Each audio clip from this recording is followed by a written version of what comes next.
Alright, what's up? This is a small update. First off, I'm trying out a new thing. This is the Joby Gorillapod with a suction cup mount.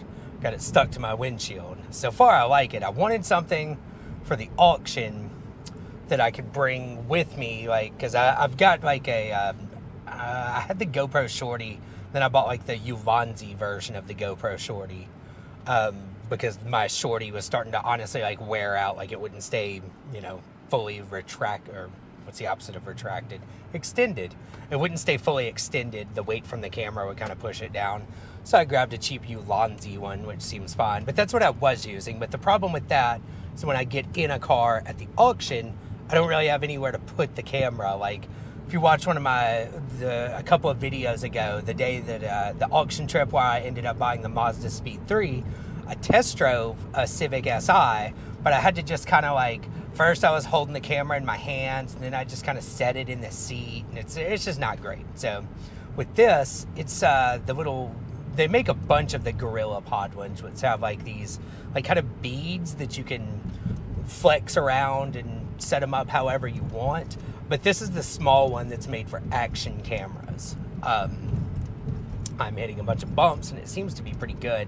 I bet the GoPro will take all that out because the stabilization's pretty good. But this one is probably like, I'll throw a picture of it up here on the screen. This one's probably like 6 or 7 inches long, like the stick part, and then it's got a suction cup at the bottom and then a GoPro mount at the top. And it seems like it'll be pretty good because I can just hold on to the stick part while I'm walking around.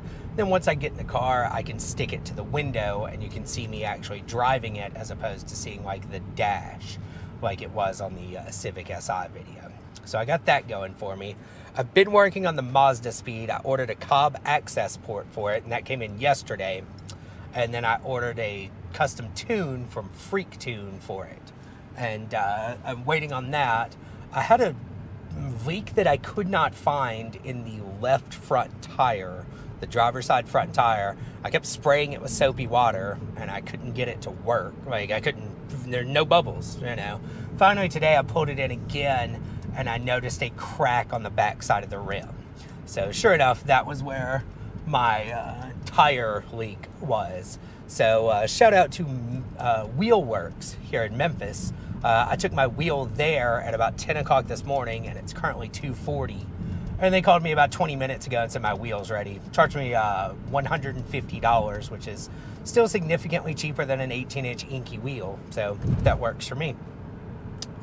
So that's what I got going on. I'll pick up the wheel in the morning, and then I'm just waiting on the tune. And then hopefully I can actually drive that car.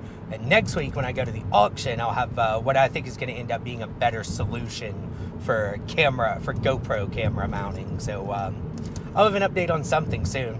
Until then, holler.